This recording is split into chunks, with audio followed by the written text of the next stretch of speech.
Baik, bismillahirrahmanirrahim. Assalamualaikum warahmatullahi wabarakatuh. Selamat pagi, selamat siang, selamat malam, selamat apa lagi ya yang nonton di rumahnya masing-masing. Kembali lagi bersama aku, Rizky Ahmad. Rasanya udah lama banget nggak ngobrol di podcast Beken. Dan sekarang bisa akhirnya kembali di rumah yang sesungguhnya, podcast Beken Berencana Itu Keren, yang punyanya Dinas Pengendalian Produk dan Keluarga Berencana. Oh, lupa kameranya di sini. Tepuk tangan dong. Tepuk tangan dong. Ya, dan yang pasti hari ini gak sendirian. Kalau kemarin aku udah ngobrol bersama dengan Deputi KBKR BKKBN RI, ada Dr. Eni.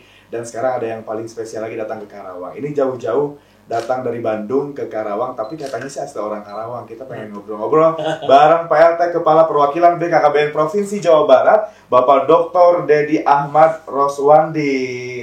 Betul Pak namanya? Betul. Dadi. Oh, Dadi. Bapak Dr. Dedi Ahmad Roswandi. Masih ya.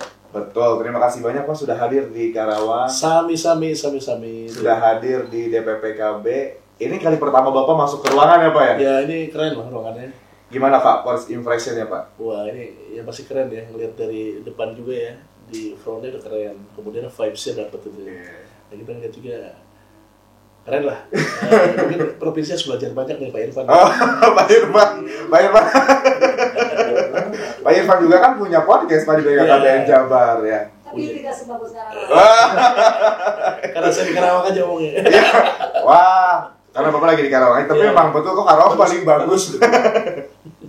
Pak asli orang Karawang Pak? Asli dong, saya lahir di Karawang. Di tahun, nggak usah ngomong tahunnya ya. Pokoknya saya lahir di pas di bulan Maret juga ini. Oh, bulan Maret. Jadi nanti lihat di lip saya deh itu. Oke.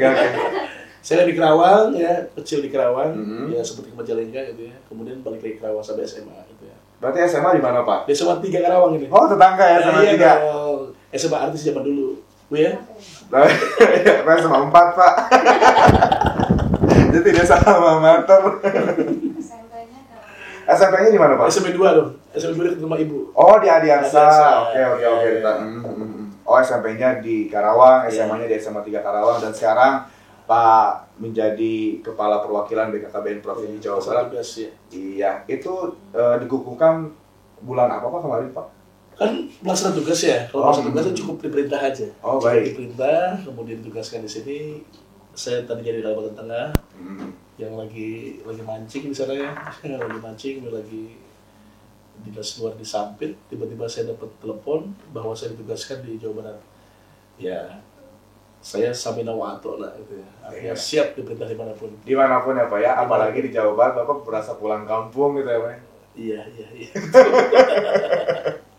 Pak, aku mau ngenalin podcast Beken dulu nih Pak. Kalau podcast Beken ini ada karena inovasi dari Ibu Kepala Dinas Pengendalian Produk dan Keluarga Berencana bersama dengan Pak Sekdin. Dan tentunya podcast Beken ini udah ada tahun 2019 Pak. 2019 itu kita aktif di media sosial, di mana Bu Kadis ini langsung menginstruksikan kepada 30 koordinator kecamatan yang ada di kecamatan untuk bisa membuat Instagram media sosial masing-masing Pak. Jadi Karawang itu kuat karena media sosialnya. Kita punya 30 akun Instagram official yang ada di kecamatan masing-masing. Terus ditambah IG IPKB, IG Duta Genre, IG DPPKB. Jadi saya rasa Karawang itu satu-satunya kabupaten yang power media sosialnya paling tinggi mungkin di Jawa Barat ya Pak ya. Luar biasa. Jangan dong. Karena saya proposal dari Bu Kadis luar biasa Pak. Iya. Dan kemarin alhamdulillah Pak dapat penghargaan dari Provinsi Jawa Barat, dari BKKBN, dari Bapak beserta dengan jajaran. Kita ada juara 1 kategori pengelola media sosial terbaik tingkat Jawa Barat. Itu yang pertama Pak. Hadiahnya ada di sini ya? Hadiahnya ada. Makasih banyak Pak Irfan. Apa rumah dalam bentuk brosur? Bukan. Ada hadiahnya dikasih sama BKKBN Jawa Barat. Juga berikutnya juara 1 advokasi melalui media cetak dan online terbaik Pak. Kemarin diselenggarainnya di Karawang juga kan, itu kan kemarin ada Bu Marin yang langsung ngumumin. Jadi luar biasa, ucapan makasih banyak dari kami DPPKB Karawang untuk BKKBN Provinsi Jawa Barat Pak Turnomo. Iya, luar biasa. Jadi kabupaten kota lain di Jawa Barat, bahkan mungkin di Indonesia, bisa lebih banyak belajar dari Karawang ini. Iya. Karena saya baru dengar Bu itu ya. berdengar, karena memang yang praktik baik ini bisa menjadi menjadi benchmarking ya, menjadi studi banding teman-teman kabupaten kota yang lain. Karena sekarang banyak ya yang mau ke Bandung gitu ya, mau kemana gitu ya. Nah bingung juga apa yang jadi studi tiru ya, khususnya di yang DP2KB ini. Jadi nggak ada Kerawang, kita bisa alihkan oleh studi banding nanti di Kerawang aja gitu. Betul. Tapi memang media sosial itu penting ya Pak ya? Berapa penting sih Pak media sosial untuk Bapak Pak? Penting dong gini ya. Sekarang kan eranya ya, generasinya udah lain. Ya. Mungkin pasangan usia subur kita juga mayoritas generasi milenial, zilenial juga ya. Nah, generasi kolonialnya kan udah mulai berkurang gitu ya. Artinya semua informasi ya.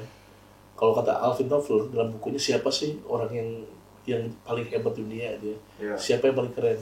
Itu orang yang menguasai informasi.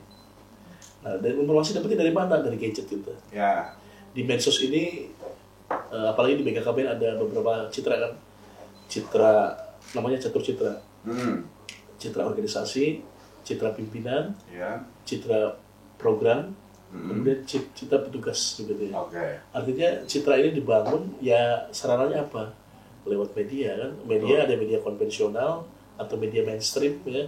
Seperti ada baca TV ya, dengerin radio, salah ya? Baca koran, baca TV. Nonton TV maksudnya.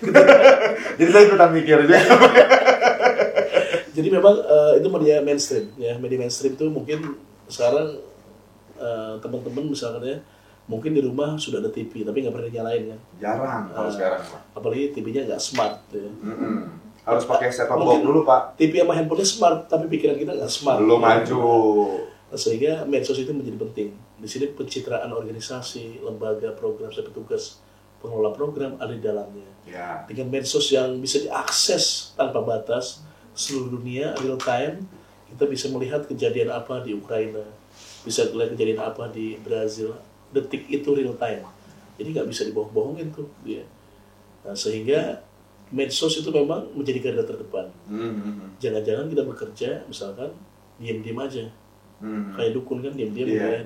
Tapi kalau kita bekerja pelayanan publik harus tahu. Harus tahu apa yang kita lakuin ya Pak. Betul, apalagi untuk government ya organisasi pemerintah yang dibiayai oleh rakyat. Artinya apa? Setiap informasi baik harus dapat mengedukasi rakyat. Lewat apa? Lewat medsos. Kalau zaman dulu Bu ya, kita muter film di mana gitu ya. Itu jadul banget kan. Nah, sekarang cukup aja Ibu buat video podcast gini disampaikan kepada audiens, disampaikan kepada genre ataupun pasangan usia subur tentang KIE. Jadi nggak usah lagi nyetak CD ribet-ribet kan, muter film layarnya segede gambar gitu kan. Jadi medsos sangat penting dan strategis dalam hal menyampaikan pesan-pesan kita kepada masyarakat. Betul. Saya sepakat Pak. Karena memang kalau di Karawang kan memang ada beberapa infrastruktur yang kita mau menjangkau daerah kan cukup sulit ya Pak ya. Ada yang, saya tuh pernah lihat Pak, ada PLKB, ada teman-teman yang ada di desa turun ke lapangan ke masyarakat langsung, terkendala karena jalan infrastruktur yang mesti jelek. Saya lihat motor KB-nya juga nyangkut ke tanah merah, dia mau adain penyuluhan. Itu butuh militansi loh. Itu butuh usaha juga, tapi kalau misalkan dengan media sosial dan kita bikin video dan bisa ditonton, ya itu akan lebih mudah turun dan disampaikan kepada masyarakat. Nih, saya tanya ke Irfan deh. Saya di Jawa Barat sudah bilang ya, teman-teman ya. Setiap tindakan kita, setiap gerakan kita harus terdokumentasikan. Betul. Kalau kita cuma ngemeng-ngemeng aja nih, ya kalau anak muda kan ngemeng-ngemeng aja nih, nggak jelas tuh. Gaji Bu, padahal digaji Bu, nggak jelas Bu, gitu ya. Itu ya riweuh rujit ya. Jadi memang hoax saya bilang tuh. Kalau kita bekerja cuma ngomong doang. Betul. Kita harus buktinya. Wah, saya ke Tanah Merah. Tunjukin dong fotonya ke saya Pak Irfan ya. Tanah Merah. Pak naik ke bukit, turun ke gunung, nyambut ke lembah. Kalau cuma ngobrol doang bisa kan, mendongeng juga kan? Bisa. Tapi kalau saya di sini Pak, lihat Pak, ya, adrenalinnya dapat, ya, determinasinya dapat. Nah, paling tidak teman-teman yang jadi penyuluh KB juga kan punya rasa nasionalisme, punya rasa militan gitu ya. Bukan hanya gaji doang, tapi dengan bekerja di masyarakat kita ketemu anak stunting. Orang kan bingung, anak stunting fotonya mana itu ya. Nah kita kan itu memang kalau anak-anak ada aturan khusus ya, tapi kita punya pikiran ini anak stunting berapa dan yang lainnya. Jadi penting. Jadi kalau cuma itu cuma saya bilang hoax. Kalau cuma bilang saya cerita-cerita tapi nggak ada bukti nggak ada video dan lainnya. Dan performance organisasi, performance kita dari pencitraan kita, bahkan banyak kepala daerah, artis, selebritis ya, mempunyai tim khusus untuk meng-create terkait dengan medsos ini. Jadi ada tim dokumentasinya yang ngabarin, yang rekam setiap hari apa. Jadi kalau misalkan hanya ngomong-ngomong doang, mungkin istilahnya omong doang gitu ya. Kalau misalnya ada gambar, ada visualnya, jadi kita bisa menyaksikan dan bisa melihat juga. Gitu. Jadi penting ya Pak media sosial. Iya, apalagi kami di BKKBN selalu bilang advokasi berbasis bukti. KIE berbasis bukti. Bukti yang mana itu? Kalau buktinya ya nyameng aja gitu ya. Bercandanya begitu ya. Jadi memang tetap, bahkan petugas kami juga di CPK kan harus foto dan yang lain. Siap. Om Bay, PR Om Bay berarti harus ngambil gambar kemana-mana bikin vlog. Karena harus itu, jadi biar kelihatan buktinya kepada masyarakat, jadi gak hanya omong doang yang kita sampaikan. Kalau saya nih, misalnya saya jalan program ya, pasti saya sama temen, hai guys, saya lagi di sini guys, ya. Merasakan bagaimana dahsyatnya air Raja Ampat. Di Raja Ampat juga ada pelayanan KB lah dan yang lainnya. Ada ya Pak ya? Ada dong. BKKBN itu kan NKRI. Selama itu ada bupati, sekecamatan sampai ke desa, udah pasti ada pos KB dan petugas KB. Pasti ada. Ngomong-ngomong Raja Ampat Pak, berarti Bapak sudah pernah dinas di Raja Ampat ya Pak? Saya sudah ke 34 provinsi ya, udah semuanya ya, alhamdulillah udah sekitar 500 kabupaten kota saya kunjungi. Dan mulai jalur darat, laut, udara gitu ya. Seperti Sumatera, saya kan dulu ada namanya Movement on the Road ya. Ya, Mover on the Road Pak. Ya, adalah Movement on the Road. Saya jalan tuh dari mulai Anyer sampai ke ya Merak ya, terus sampai ke Aceh. Jalur darat 10 hari Bu, saya jadi setiap kabupaten stempel karena ada pelayanan KB. Kemudian saya di Borneo Movement on the Road sama ya, Flores Daratan Movement on the Road, Celebes Movement on the Road. Nah, saya hampir semuanya tuh. Jadi Indonesia itu begitu indah. Begitu indah, masyarakatnya uniqueness ya. Karena itu kekuatan Indonesia itu ada di sana, di majemuknya tadi. Luar biasa, jadi udah keliling 30 kecamatan, 30 kecamatan, Karawang kali ya, 30 provinsi yang ada di Indonesia. Kalau sekarang Bapak jadi PLT Kaper BKKBN Jawa Barat, sebelum dari Jawa Barat, Bapak di mana dulu Pak? Boleh mungkin diceritain secara singkat Pak? Saya sih existingnya ya di pusat bolak-balik aja, dari Direktorat Analisis Evaluasi Program, pindah ke Pelaporan Statistik, pindah ke Direktorat Pemaduan Kebijakan Pengendalian Penduduk, pindah ke Direktorat Advokasi dan KIE, pindah lagi ke Direktorat, ke Pusdiklat yang KB. Kemudian saya pindah ke Banten, kemudian pindah ke Kalimantan Tengah, baru ke sini. Jadi ternyata panjang perjalanannya Pak, bisa sampai dengan hari ini jadi Kaper BKKBN Jabar. Gimana rasanya jadi Kaper? Laksana tugas ya, laksana tugas. Jadi saya sih senang-senang aja ya. Ini di kampung sendiri itu ya. Artinya memang ini Jawa Barat itu kan hampir 49 juta penduduknya, Ibu Kadis ya. Ini tantangannya luar biasa gitu ya. Kemudian secara kultur juga beda-beda nih. Kalau periangan bagaimana, pantura bagaimana, tantangannya sendiri. Apalagi ini kita itu penyangga dulu namanya Jawa Bali ya. Nah, penyangga. Kalau di sini kedodoran program Bangga Kencananya, ini akan mempengaruhi nasional. Kalau yang lain kan misalnya saya di Kalimantan Tengah ya, penduduknya cuma 2,3 juta, di Banten cuma 12 juta. Ini berarti kan penduduknya itu luar biasa ya. Luar biasa. 49 juta dengan 27 kabupaten dan kota. Ini tantangannya luar biasa. Makanya saya mendapat target dari Pak Kepala juga. Targetnya nggak main-main gitu ya. Jadi perlu dilakukan secara smart ya, spesifik ya, kemudian terukur ya. Dan juga yang sifatnya harus banyak inovasi. Khususnya untuk KB, MKCP dan juga terkait dengan generasi berencana dan stunting ya, dan juga stunting. Kalau stuntingnya di sini Jawa Barat misalkan stuntingnya sekarang turun ya, dari misalkan dari 24,5 dari 24,5 menjadi 20,2. Itu kan prevalensinya. Kalau 20,2 itu artinya apa? Dari 100 balita yang ada di Jawa Barat, 20-nya stunting. Dari 1000 balita, 202-nya stunting. Jadi gak gede itu dibanding misalnya daerah lain, provinsi lain. Karena angka absolutnya tinggi. Jadi prevalensi kan persentase. Jadi masih tinggi nih. Target nasional kita 14%. Gitu ya. Kalau Jawa Baratnya itu tinggi ya berpengaruh. Karena di Jawa Barat tinggi ada disparitas. gapnya tinggi, misalkan kayak Kota Bekasi kan cuma 6% Ya. prevalensinya. Kemudian Kerawang ya, sesuai dengan target 14%. 14%. Nah, coba lihat kita Sumedang, lihat Kabupaten Sukabumi dan yang lainnya. Ya. Nah, jadi memang perlu yang namanya, walaupun Jawa Barat sudah menarik kita 14% ya, kita harus menekan lagi, karena kita harus mensubsidi kabupaten kota yang lain. Yang mungkin yang dekat-dekat Jakarta, yang kota ini bagus nih, fasilitas kesehatannya bagus, pola asuhnya udah keren, ya, kemudian sanitasinya udah keren, udah bagus ya. Coba yang sekitar ini, Jawa Barat bagian utara, Pantura kan masih sanitasinya masih ancur-ancuran kan, nah itu berpengaruh terhadap prevalensi stunting. Nanti kalau di Jawa Barat ini ya bermasalah, ini Indonesia juga akan ikut bermasalah, akan batuk Indonesia ya. Dekat dengan ibu kota. Kalau ada masalah-masalah sosial, ekonomi dan lainnya ke sana. Kalau ada masalah kemiskinan kan dekat. Karawang batuk aja sampai tuh ke Jakarta. Apalagi kalau batuknya berdahak ya Pak. Iya. Apalagi di Karawang misalnya sekarang ya, pabrik-pabrik banyak yang gulung tikar gitu ya, UMR kita lumayan tinggi. Ya. Banyak relokasi industri gitu, misalnya ke Kendal ya, ke beberapa daerah. Ya itu kan pasti kan di sini tenaga kerja kita bagaimana? Bonus demografi yang 2022-2023 ya di Jawa Barat pada umumnya, kalau usia produktifnya tidak bekerja akan menjadi beban sosial. Betul Pak. Yang harusnya dia bekerja ini coba lihat dari Kerawang tuh ya. Ini zaman Bukanis muda ya, sama saya waktu muda dulu ya. Anak Kerawang tuh nggak ada yang nongkrong-nongkrong tuh, karena semua terserap oleh industri. Ya. Sibuk dengan kegiatan jadi produktif gitu. Tuh, sekarang karena peluang kerja sedikit, orang migrasi masuk Kerawang banyak, ya, penduduk aslinya tergusur ke arah Wadas Telaga Sari sana kan, karena selisih harga tanah di kota dan di desa kan, akhirnya di sini bisa jadi sosial, kriminalitas juga lumayan tinggi Kerawang. Tinggi ya Pak. Baru adik saya kehilangan motor.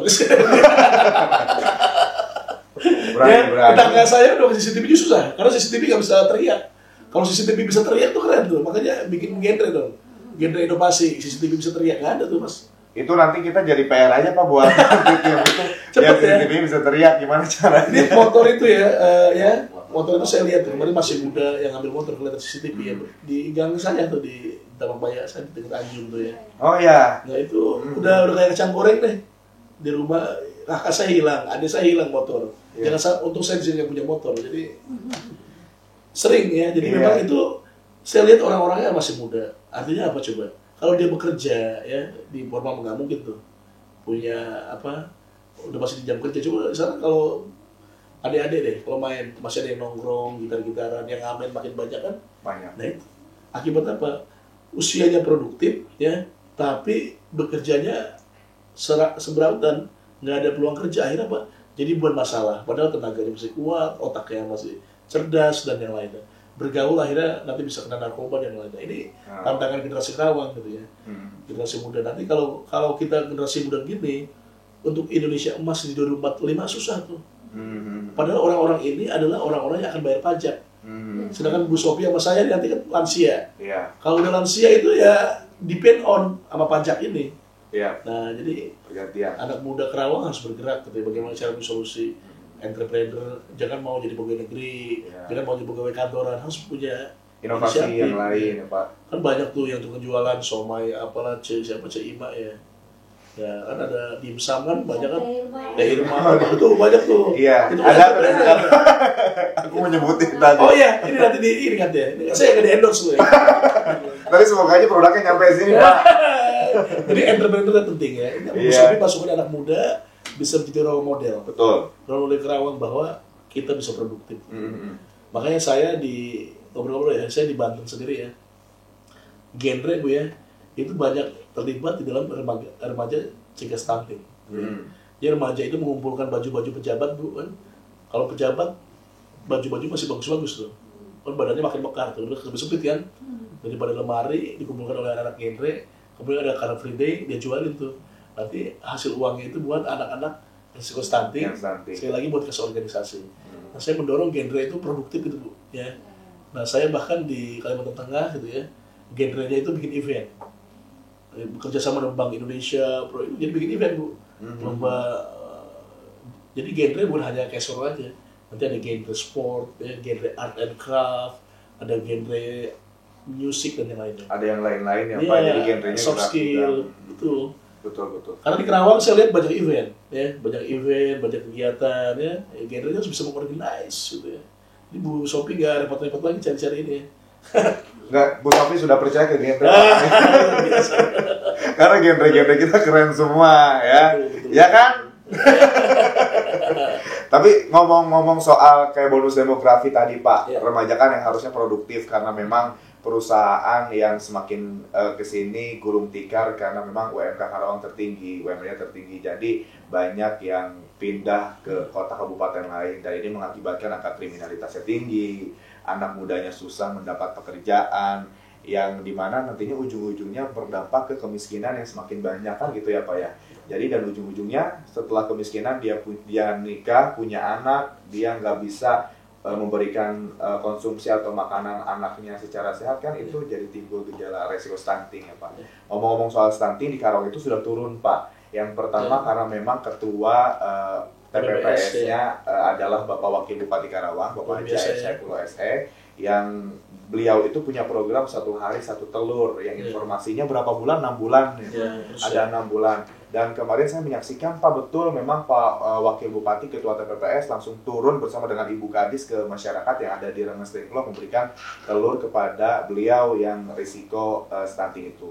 Dan kami informasikan juga Pak kalau di Karawang banyak perusahaan ya Pak ya, ada di KIC, ada di Surya Cipta, dan salah satu perusahaan itu CSR-nya sudah ada yang menyumbang bahkan 110 juta Pak, yang kemarin baru diserahkan langsung oleh perusahaan kepada Pak Wakil Bupati.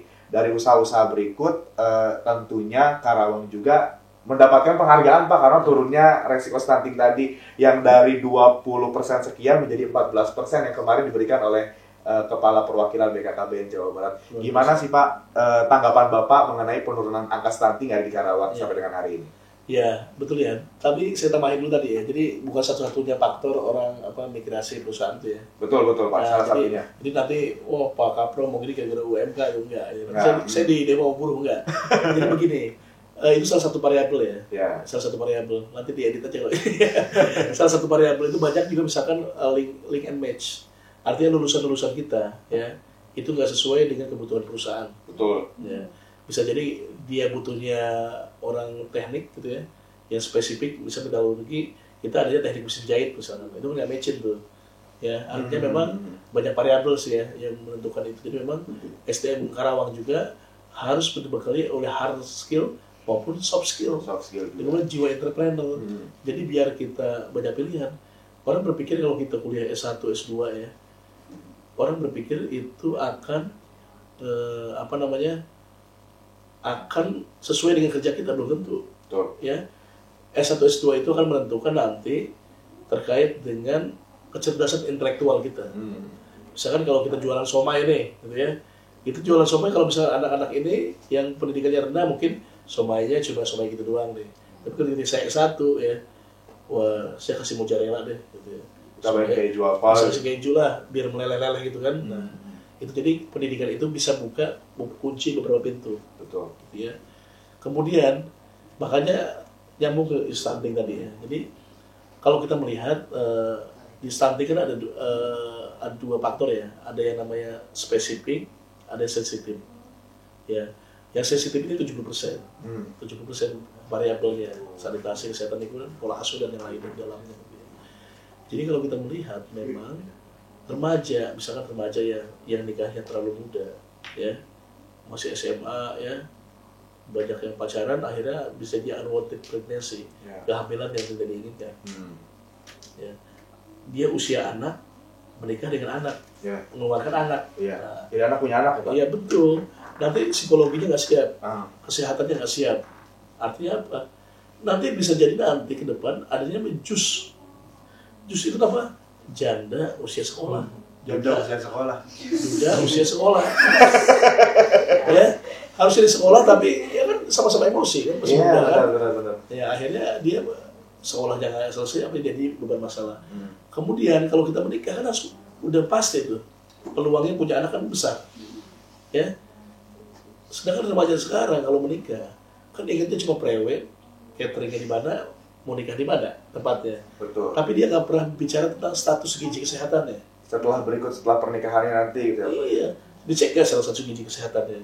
Harusnya dicek dong. Ini lengan-lengannya kurang 2,35 nggak? 23,5 jangan-jangan kurang. Kalau kurang kurus selalu ini kan. Rahim itu ada beberapa tipe-tipenya. Iya. Pinggul kita kan kelihatan juga. Kemudian banyak remaja yang anemia. Anemia itu kurang darah kan? Kurang darah. Nah, gimana coba? Ketika dia hamil, udah hamil makannya udah macam-macam tuh. Udah seblak, sempolan kan? Yang makanan-makanan junk food. Yang frozen food kan? Masukin semua dari freezer kan? Iya. Ini besok kaki naga, besok ceker, besok apa gitu ya. Kotak-kotak, Pak. Iya. Nutrisinya nggak bagus. Padahal dia udah tahu ketika dia lagi hamil, itu ada anak dua kan sini kan? Ada ibu sama anaknya, Iya. dua jiwa. Dia nggak sendirian, Pak. Betul. Makanya apalagi ibu-ibu kan, waduh, suha kan, level Paici level 10 gitu kan. Iya. Nah itu, artinya apa? Edukasi gizi nggak ada. Karena remaja, dia masih remaja kan, harusnya happy-happy dan yang lainnya. Kemudian laki-lakinya sama, masih begadang, seneng kumpul-kumpul sama temen kan, merokok dan yang lainnya. Nah akhirnya ketika dia hamil juga nggak tahu ya masa ada hamil berapa masih naik motor, gacu-gacu gitu ya. Kemudian ada, wah saya lagi ini ngidamnya mangga muda gitu kan, pedes banget ya level 10, kontraksi, wah makin parah itu ya. Jadi ketika dia lahir nanti si anaknya, kalau beratnya kurang dari 2,5 kilo, ya panjangnya kurang dari 48 cm, itu udah mulai risiko stunting. Ya, udah mulai risiko stunting. Apalagi dia tidak pakai ASI eksklusif. Iya, kalau tadi sih soal beberapa perusahaan yang gulung tikar pindah ke kabupaten Kota itu menjadi salah satu variabel aja ya Pak ya. Dampak pendudukan. Ya. Mungkin berikutnya tanggapan lagi Pak soal stunting untuk Pak Kapal. Ini keren ya, Jawa Barat itu bisa nurunin Karawang dari 20,6 menjadi 8%. Berarti kan sekitar ada 6% lebih ya yang diturunkan. 6,6% ini kan usaha yang luar biasa gitu ya, bisa menjadi contoh yang baik. Nah, kita melihat juga di Karawang ini kolaborasi ya, dan komitmen pimpinan daerah, khususnya dari Bupati, Ketua TPPS, kemudian dari pencamat, lurah, semuanya bekerja sama, bahu-membahu. Nah, ini patut dicontoh. Nah, ada beberapa penelitian menjelaskan ya, beberapa studi yang menjelaskan tingginya komitmen pimpinan daerah akan berkorelasi terhadap prevalensi turunnya angka stunting. Jadi ada beberapa kasus ya, pimpinan daerah cuek aja, kemudian masyarakatnya biasa aja, itu stuntingnya malah lebih parah gitu ya. Nah kita mengucapkan terima kasih nih kepada Ketua TPS, kepada Bupati, Bapak Wakil Bupati, kemudian seluruh OPDKB, kemudian camat sampai ke lurah, termasuk sampai ke tingkat kader yang sudah sama-sama melakukan aksi nyata dalam percepatan penurunan stunting di Kabupaten Karawang. Nah kita juga melihat tadi ya beberapa inovasi yang telah dilakukan Bu ya. Memang betul ya, kita itu harus fokus kepada anak berisiko stunting, keluarga dan anak berisiko stunting gitu ya. Jadi setiap bantuan yang kita berikan harus kita pastikan bantuannya itu masuk ke mulut anak stunting. Betul. Jangan sampai kita memberikan bantuan dimakan oleh bapaknya atau kakaknya gitu ya. Gitu. Dan juga harus lihat tuh gitu ya. Misalnya kita punya dapur dahsyat ya, dapur sehat atasi stunting. Nah bisa tuh nanti bantuan-bantuan itu Bu Kadis disalurkan ke dapur itu, karena masakan olahan. Jangan sampai nanti ya dikasih proteinnya selain yang hewani Bu gitu ya. Kalau hewan itu pun telur, susu gitu ya, daging gitu ya. Nah daging itu jangan berpikir daging mahal-mahal. Ikan lele aja udah cukup tuh. Ikan lele, ikan kembung gitu ya. Belut ya, jadi memang perlu, dan kita itu kan harus punya konsep. Kalau 0 sampai 6 bulan itu kan ASI eksklusif ya. Ini jangan selang-selang yang lain-lain. Setelah 6 bulan kan makanan itu harus benar-benar diolah. Kalau zaman dulu ya diulek dulu, baru dikasihin. Ada prosesnya apa? Karena usus anak itu kan belum siap, seperti usus anak orang dewasa. Nah itu perlu yang namanya edukasi. Makanya dengan dapur sehat atau stunting nanti ada menu-menu khusus terkait dengan pengelolaan makanan.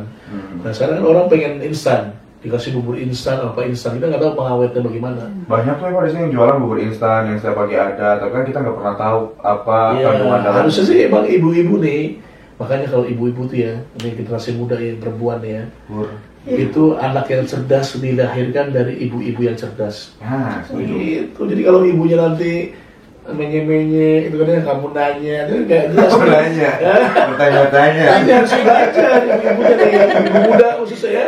Iya. Jangan kebanyakan scroll TikTok tuh, scroll ya. Iya benar. Atau cari kuliner yang terbaik, lihat anaknya. Kalau anak itu belum sama dewasa, saya melihat ibu muda, dia makan mie, anaknya makan mie, kan? Harus sama. Ya, kan? Dia makan bakso, anaknya suruh makan bakso, padahal 6 bulan ke atas belum siap. Betul. Kandungan nutrisinya bagaimana dan yang lainnya. Jadi ini perlu namanya edukasi Bu, gitu ya. Termasuk genre-genre gitu ya.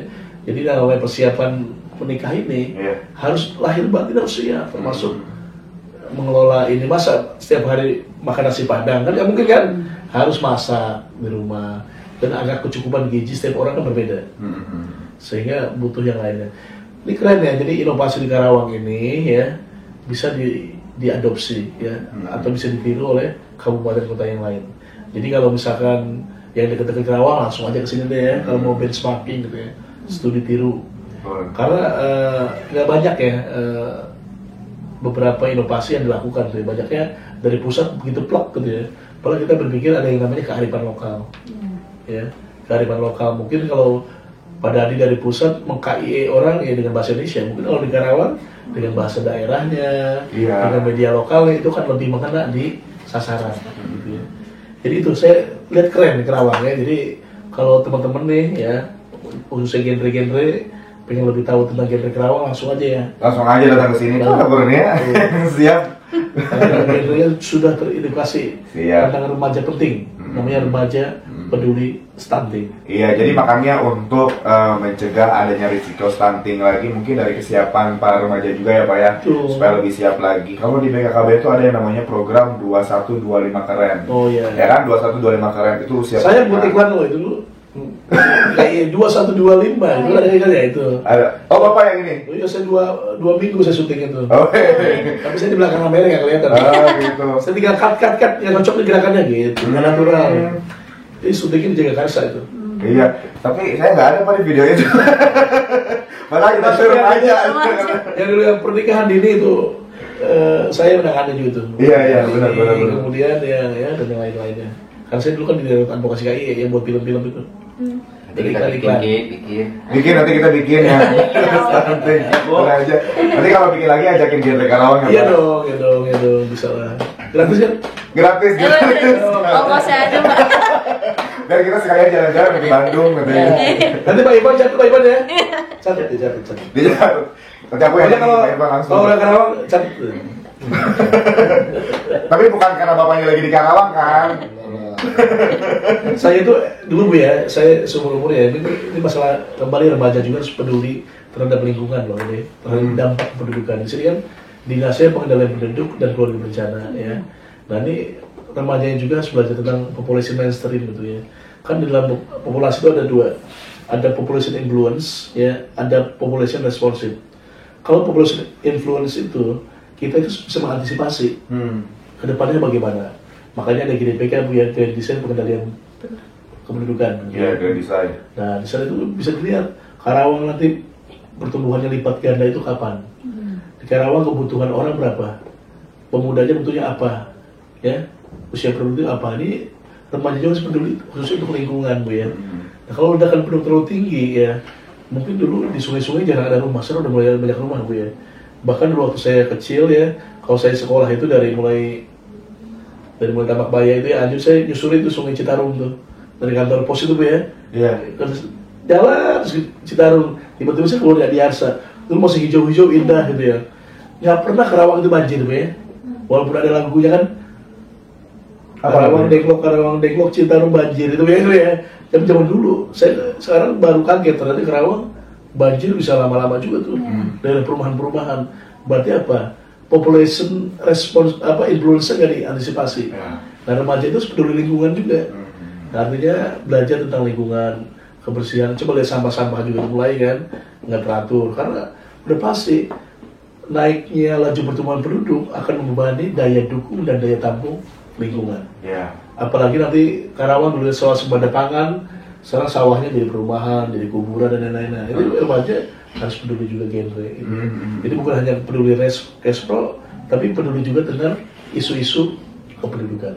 Begitu. Harus peduli dengan isu yang lagi trending saat ini. Ngomong-ngomong soal Tambak Bayi, soal Anjun, kita sekelurahan Pak. Saya mau Anjun juga, ini saya tetanggaan sama Bapak. Anjun ya, kuburan ya. Tapi lucu di Anjun tuh ada kuburan ada rumah kan gitu. Iya. Di depan rumah langsung kuburan Pak. Iya, udah biasa. Kalau dulu kan takut Bu. Ini siapa namanya? Saya Tiren Pak. Wah, Kemarin ayam dong. Iya, jadi begitu. Jadi harus peduli yang gitu-gitu. Karena kalau nggak yang kayak gitu nggak peduli nanti kita sebagai orang Kerawang ya mungkin orang Kerawang asli maupun pendatang yang besar dan kecilnya harus cinta negeri kita. Iya Pak, betul. Harus bisa mengantisipasi. Jangan sampai nanti kita cuma cerita aja ikan jambal yang enak di Citarum Bu ya. Karena udah mulai nggak ada kan ikan apa. Nanti di sana di hulunya buang limbah sembarangan dan yang lainnya. Kita mendorong remaja bukan hanya peduli terhadap kesehatan reproduksi, tapi juga peduli terhadap isu-isu kependudukan. Betul. Ya, jadi harus peduli, harus aware, jangan sampai kita fokusnya ke cash pro, terus sedangkan ada isu lain yang harus kita gaungkan juga gitu ya Pak. Ya.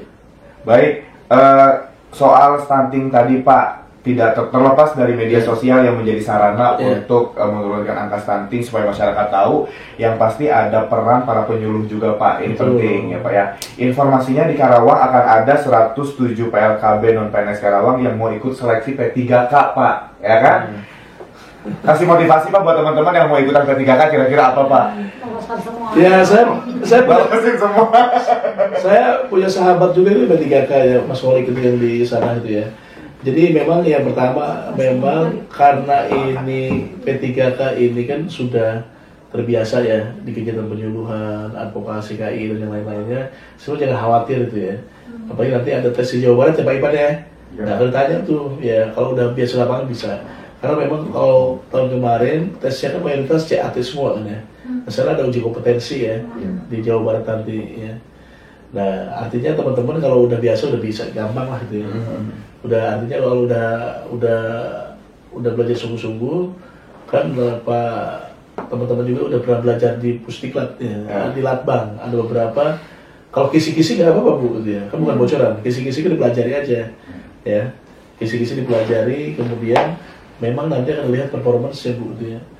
Karena kita kan PNS itu ada kemampuan kompetensi teknis, manajerial, kemudian kemampuan sosiokultural. Mau itu P3K maupun itu ASN. Nah, jangan sampai nanti di bawah standar ya. Tapi saya rasa teman-teman bisa lah belajar ya, bisa belajar dan bisa meyakinkan nanti pas ujian kompetensi. Itu ujinya bukan yang lain-lain loh, bukan harus nangkap ikan, baru nyari ya Pak, nyuntik kucing ya. Tapi benar-benar uji kompetensi. Gitu. Saya rasa sih kalau dia udah pengalaman Bu, 2 tahun 3 tahun pasti bisa. Masa iya nggak tahu ini alat ini yang hormonal non hormonal, masa nggak tahu kan? Tahu kan mana MKJP nggak non MKJP kan pasti tahu dong. Kalau dia pernah bekerja lama pasti punya ini kan. Nah, itu tadi yakin aja pokoknya sholat duha yang banyak ya, kemudian spiritualnya ya, sholat tahajud yang banyak baca-baca ya, baca materi maksudnya, materi substansi, bukan baca pikiran orang ya Pak. Insya Allah bisa lah gitu. Siap. Jadi itu doa dari Pak PLT Kapar BKKBN Jawa Barat. Semoga semua 107 calon ya Pak, semoga nanti bisa lolos. Mungkin 50%, 70% dari Karawang semuanya lolos. Kalau bisa semuanya dong. Semuanya dong bahkan harus. Jadi harus tahu ya Pak materi-materinya. Karena kan udah pernah praktek di lapangan. Coba tanyain Pak langsung dites ke Om Dahlan. Pak, ini yang membuat ini Pak. Belajar pasti bisa lah. Pasti bisa belajar. Bisa Pak, dia udah di luar kepala Pak. Udah di luar kepala. Saking di luar kepala aja gak ada yang masuk. Kebanyakan jadi tukang bas Pak. Dia berangkat tukang bas. Tapi keren ya Bu, keren ya Bu. Keren. Coba pastilah kalau apa namanya, apalagi nanti Bu ya, nanti akan ada P3K jalur Pak Irfan, jalur SMA ada ya tahun depan ya? Iya Pak. Ya nanti ada juga. Jadi bisa dicobalah gitu ya teman-teman yang udah berjibaku di bidang berbagai kencana dan percepatan stunting.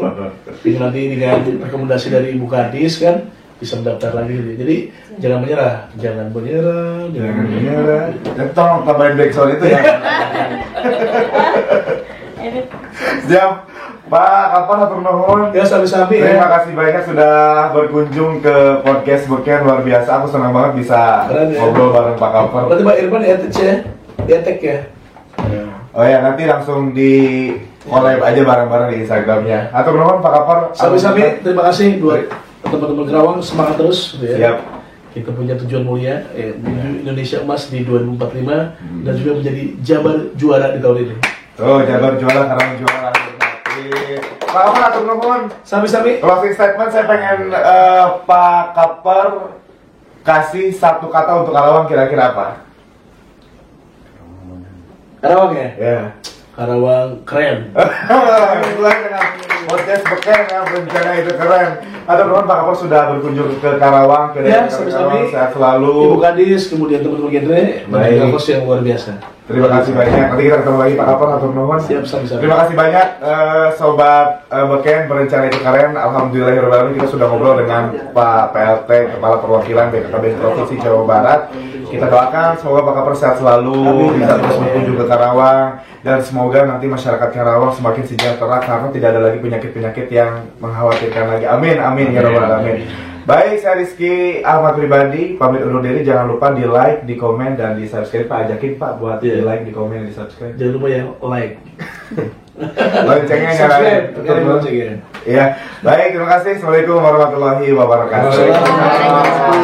Waalaikumsalam.